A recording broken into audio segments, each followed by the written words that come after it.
บ่ซ้ำเลยน่าจะพอล้างหม่วงก่อนฝักพอเนาะซ้ำเลยเนาะเลย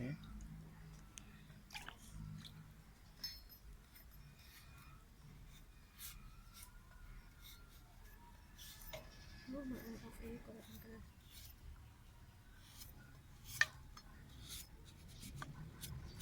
ลืมจับเงี้ยก่อนลืมจับเงี้ยก่อนลืมจับเงี้ยนี่น้ำเย็นดีกว่าแบบนี้น้ำแบบจีได้มีอะไรก็จะเ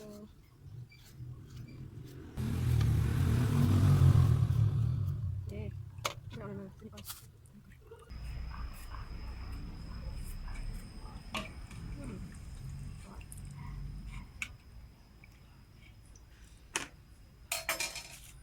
ได้อันล้างแล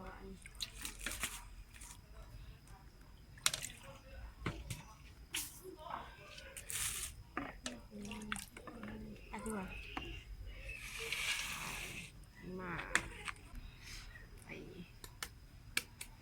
การเลยฝัก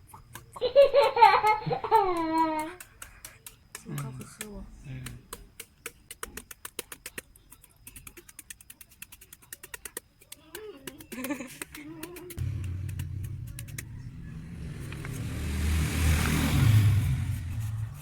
มักเห็ดตอนใหญ่ตอนหน่อยก็ซอยตามใจมากแล้วเนาะตัวนี้เนาะบิดนี่เขาดีกัน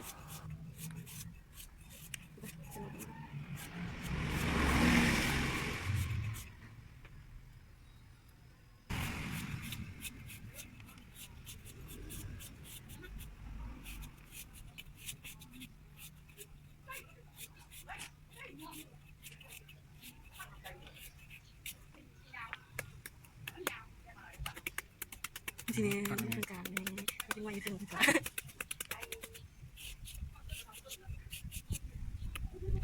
โอ้ย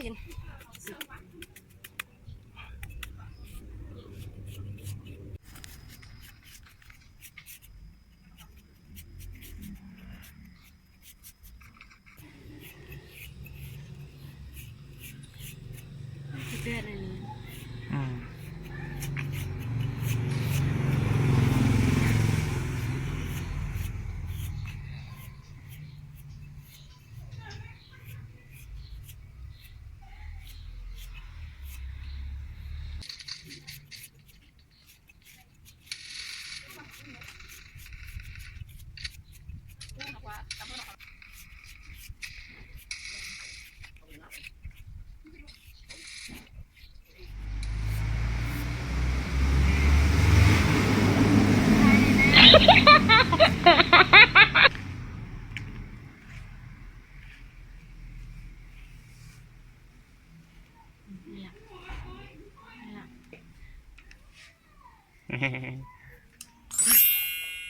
แล้วเขาก็จะเอาไปตั้มใส่นมเผ็ดเด้อใส่แล้วแต่มัก3-4 หน่วยก็ได้ใส่ผักเทียมใส่เป็นนัวแล้วแต่ความมักเด้อใส่กะปิเราเกินน้ำลายได้มานี่ใส่น้ำตาลก็จักสิโคให้หยังเนาะปั่นเลยจ้า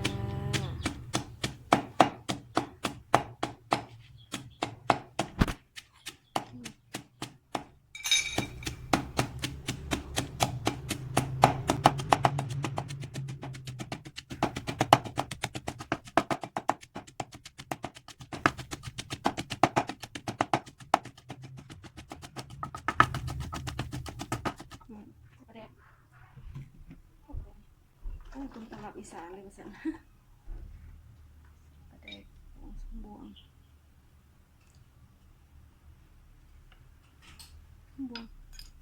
แม่ปลาแดกอันนี้เข้มบ่แม่เข้มเข้มใครได้คือสมบวงอันนี้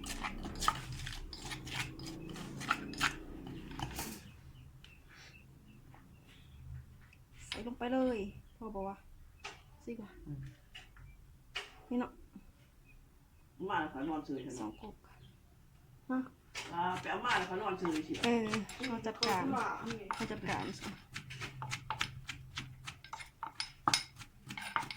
อาหนังนี่แหละ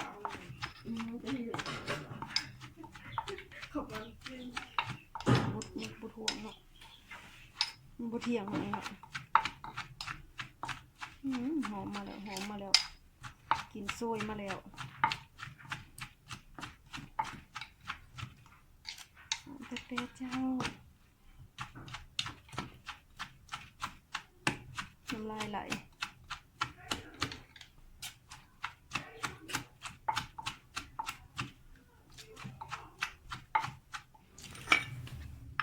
เสร็จ